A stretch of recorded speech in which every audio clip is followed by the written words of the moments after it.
Fields' draft stock is sliding. Todd McShay's latest player rankings are out, and they reveal a quarterback shakeup at the top. And that could change based on how he does in the college football playoff. We shall see. Thank you so much for joining us this morning. It's a Wednesday morning. I'm Ryan Smith in for Greeny. A lot to talk about. And take a look at the football crew we have with us this morning. Dominique is here. RC, Desmond Howard, Graz. Everybody's in the house, and we got everything to talk about from college to pros. But let us start with the NFL. And big news from Pittsburgh, where Mike Tomlin has decided to rest Ben Roethlisberger on Sunday. Mason Rudolph will start against the Browns in a game that has playoff implications for a lot of teams. Here's Tomlin on the move. It does not change our intentions in terms of going to Cleveland this weekend. Football is our game. Our job is winning. We intend to do our job. We intend to prepare with that mindset and ultimately let our play lead us to that destination. We're not seeking comfort, and so the guys that will be on the field will represent us, and the standard that is the Pittsburgh Steelers will be the standard. Okay, but not everybody agrees with the move. Here's Swagoo yesterday on NFL Live. This team has not looked good. They've played 1.5 quarters of good football in the last month. And I totally understand it. I mean, Ben is 38, right? And you look at these veterans and you want to have guys fresh going into the playoffs. But based on what I've seen from the Pittsburgh Steelers, they need some game plan to get this thing fixed. I would say 1 quarter, 1.5 quarters, maybe, and then get them guys out of there. But I would not sit Ben. I wouldn't sit any other starters. I give them some reps against the Cleveland Browns. Okay, it's a tough balance. Do you play them? Do you sit them? Especially based on how they've been playing. Neek, Graz, and RC with us. RC, I'll start with you. Do you think resting Big Ben is the right call, especially when you consider how their offense has been struggling recently?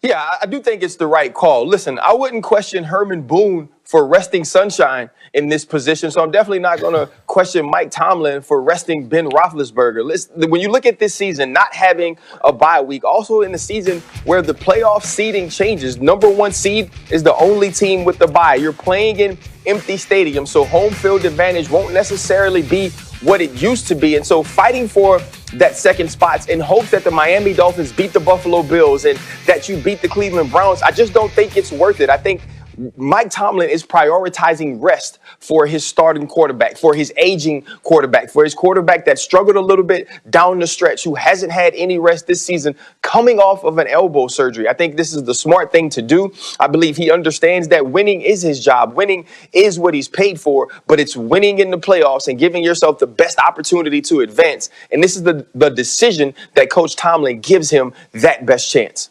Neek, what do you think? So first of all, I appreciate Ryan Clark, RC, for starting off easy for you, Ryan Smith. He gave you a nice softball with the Herman Boone reference. I think you can handle that one. That was nice of you. But I do think that as much as Ben Roethlisberger is important to that team, the strong side of that team is the defensive side of the ball. So those guys probably need some rest too. But I would say that Ben Roethlisberger is 38 years old. And he's been playing for like more than 15 years in football. I'm not sure what Swagoo thinks a few more reps is going to do for Ben Roethlisberger, but he is who he is. That team is who they are who they are. I think that rest is much more important, getting them healthy and getting them feeling right going into the playoffs, because a quarter of play is not going to change Ben into a different quarterback. And it's fortunate for them that the second half, particularly the fourth quarter, that looked really good. So they could go in on that high note. Ben Roethlisberger was attacking down the field. They were catching the ball, making plays. So I would be nervous to put them back out there for another quarter and expose Ben to the risk of injury. Take it up. Yeah, let's not forget. You don't want to. They got a good taste in their mouth right now. They had a Michelin 3-star meal in the fourth quarter. You're going to put them back out there, and they're going to get some In-N-Out burger, and then you're going to have to put them on the sideline. It's going to be a problem.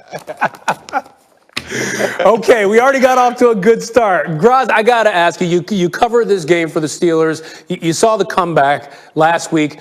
From what you saw, does this move surprise you at all? Oh, no. Look, last week, talking to people around that team, they were on a 3-game losing streak, and everybody was saying, look, Tomlin's trying to keep this business as usual. He doesn't like, to panic anybody. They're trying to do things they would normally be doing this time of year to get ready for the playoffs, and this is one of them. Tomlin has a history of sitting Big Ben and others down in Week 17 when things are all locked up.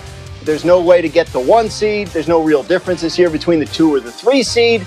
So this makes a lot of sense. I wouldn't be surprised if other guys on the Steelers got some rest as well. Look, they are what they are. They're going into the playoffs with the team they have. They looked good in the second half against the Colts. They looked awful in every other game they played in December. The problems aren't going away. You know, they're not getting Devin Bush, who's their Gary Bertier on defense. He's not coming back. So they're still going to have issues as they go into the playoffs. If they get Big Ben some rest, then they will they'll be in the best position to take advantage of their opportunity. Everybody's bringing the references today. Okay, all right, we're just getting started, and I want to talk also about the ramifications. Yeah, exactly. I want to talk about what the ramifications of this decision are. There are 5 teams in the AFC that enter the final week of the season at 10-5, and there are playoff spots to be grabbed. Our FPI sees the Colts, the Ravens, and the Titans as the favorites this weekend, while the Browns and the Dolphins enter as underdogs, but clearly sitting Ben is going to help with Cleveland. So this becomes very interesting. Graz, the big story from the Browns last week was the wide receivers going on the COVID list. What's the latest there that you're hearing? Look, I mean, there are people in that building that are very annoyed about what happened. The wide receivers who weren't allowed to play felt like they should have been, right? That it was unjust that they sat them down. There are other people in the locker room who felt like are annoyed at them for putting themselves in that position where they end up being identified as high-risk close contacts and aren't allowed to play. So, you know, Cleveland is bothered by the fact that they didn't have their team on the field to play the Jets last week and didn't have the opportunity to be at their best in a game that could have locked up the playoff spot already. So they're going to be fired up. They have a lot to play for. They're trying to make the postseason, and they have all kinds of motivation there. But it's definitely a situation in Cleveland where they felt like something was taken from them last week, and they want to atone for that. And Nick, we've talked all week about whether or not if they lose, is this team a failure? I think everybody agrees they're not a failure. Or is it disappointing? Yeah, that'll be a problem. But I have this question for you. What does it say about the Browns if they lose this game? That they ain't ready yet. Like what happened last week, I understand that there's some significant explanations for why they lost, but you were still playing the Jets. And no disrespect to the Jets, they have some good players, but I think that's a game that you should win because you have stakes. You're playing for something. And that was just the Jets' second win of the year. So, all right, we'll let you off the hook for that one. But now you're going to play a team that isn't putting their best foot forward. I understand Mike Tomlin said the standard is the standard, and they're going to put the guys out there and try to uphold that Steelers standard, but they're putting worse players out there. And if you can't beat them coming off a loss to the Jets, we'll say they improved, but they ain't there yet. RC? Yeah.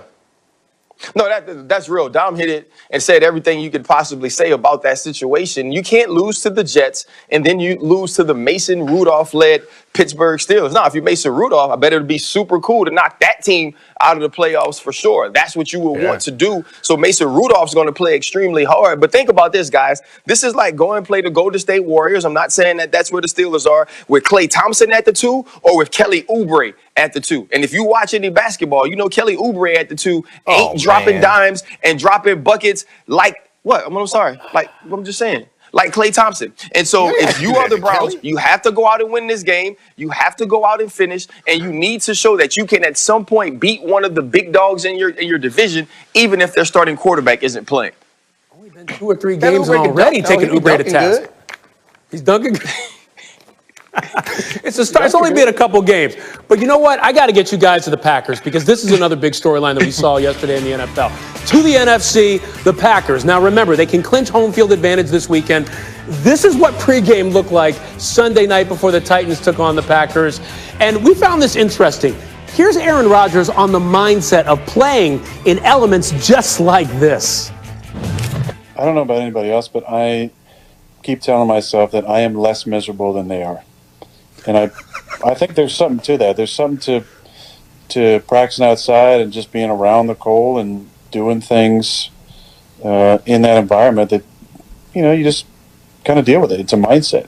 Other teams come in, you just give them a reason to start letting those feelings creep in. That, man, this sucks, man. I can't wait to get on the bus and get out of here and get back home and get in a warm environment. And just give them a reason to start having those thoughts when you can score early.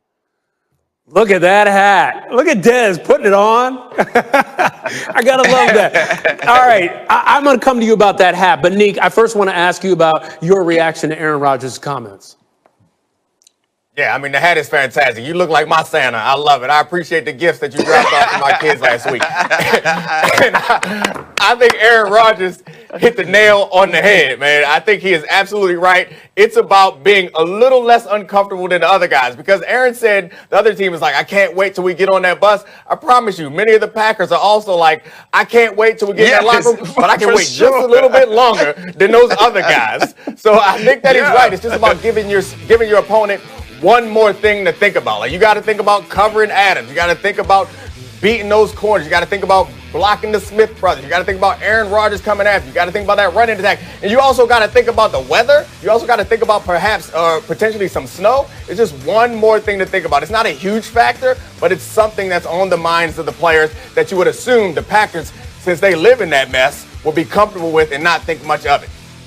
So, RC, who's the best equipped to go in and take down the Packers if home field goes through Green Bay?